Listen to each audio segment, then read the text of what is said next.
savez très bien, le mauvais temps ça ne fait jamais plaisir, surtout quand on visite un parc d'attractions. Et si je vous dis que c'est à cause de ça que l'une des meilleures saisons thématiques de Papéa Park a pris fin.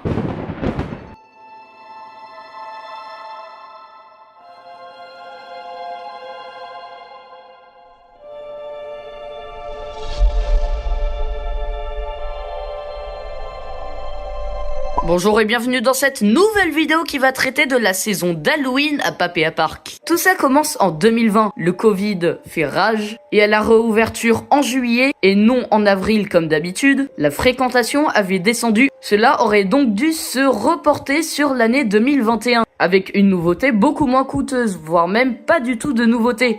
Sauf que en 2021, c'était les 50 ans du parc, et il était presque hors de question de ne pas faire une grosse nouveauté pour les 50 ans du parc, ça reste mémorable. Il y a donc quand même eu comme nouveauté la grande roue, pour vraiment marquer le coup, et du coup, au lieu de se répercuter sur 2021, cela s'est sûrement répercuté sur 2022, avec donc une rénovation du Flume qui s'est transformée en Oasis. Bien sûr, ces informations ne sont pas vraiment officielles, mais c'est un peu l'idée de ce que je m'en fais. Il fallait donc sûrement une deuxième chose pour compléter le manque de nouveautés en 2022. Et la solution était visiblement toute trouvée, une saison thématique sur Halloween. L'idée est simple, Papéa Park doit ouvrir pendant les 2 semaines de vacances d'octobre, tout en offrant un maximum de décors d'Halloween. Mais donc, qu'est-ce qui était proposé durant cette première saison d'Halloween à Papéa Park ? Eh bien, tout simplement des décors un peu partout dans le parc. Et surtout un mini-show proposé au niveau de l'espace aquatique qui était donc fermé à cette période.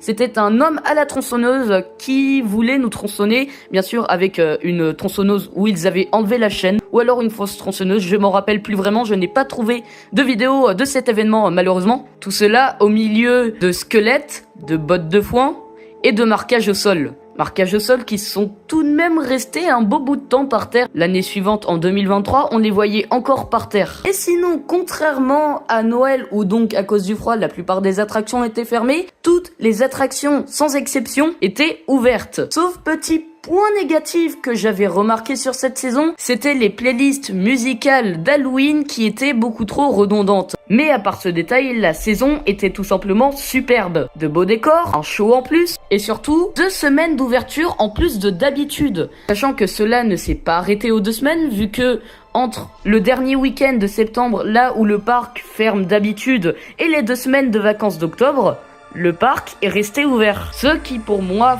fan de Papéa, ne me déplaisait pas du tout. L'expérience avait ensuite été retentée en 2023.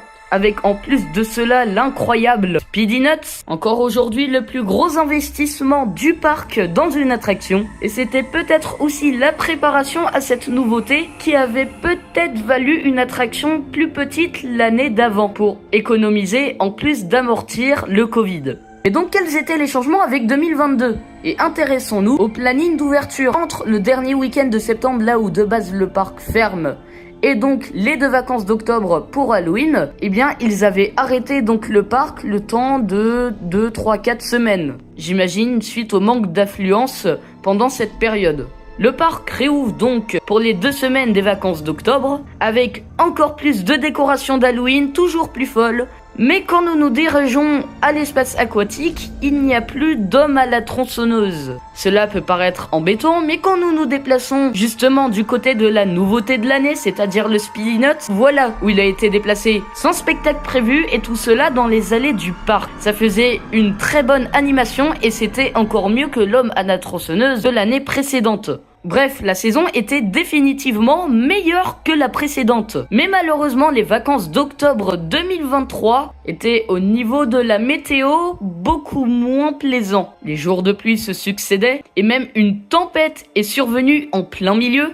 Et surtout que c'était seulement la 2e saison et que le bouche à oreille n'avait pas encore complètement fait son effet. Et au même moment, la fête foraine du Mans qui pouvait faire un peu de concurrence, cela a fait en sorte qu'il y avait, malgré que ce soit bien meilleur, moins de monde que l'année précédente. En tout cas, peut-être qu'il y avait plus de monde, mais en tout cas, je n'étais pas là à ces jours-là. J'y suis allé peut-être 2-3 fois pendant les vacances d'octobre, et à chaque fois, le parc n'était pas vraiment à son plein potentiel. Et en plus de cela, 2 attractions majeures du parc étaient tombées en panne. le cyclone juste après la tempête, même si je ne sais pas vraiment si la tempête était en cause, en plus du train de la mine. Et c'est donc un peu tous ces éléments-là qui ont fait en sorte que Halloween s'est terminé au bout de seulement 2 saisons. Sur ce, j'espère que cette vidéo vous a plu, n'oubliez pas le like et l'abonnement, c'était Team Part Fan, ciao.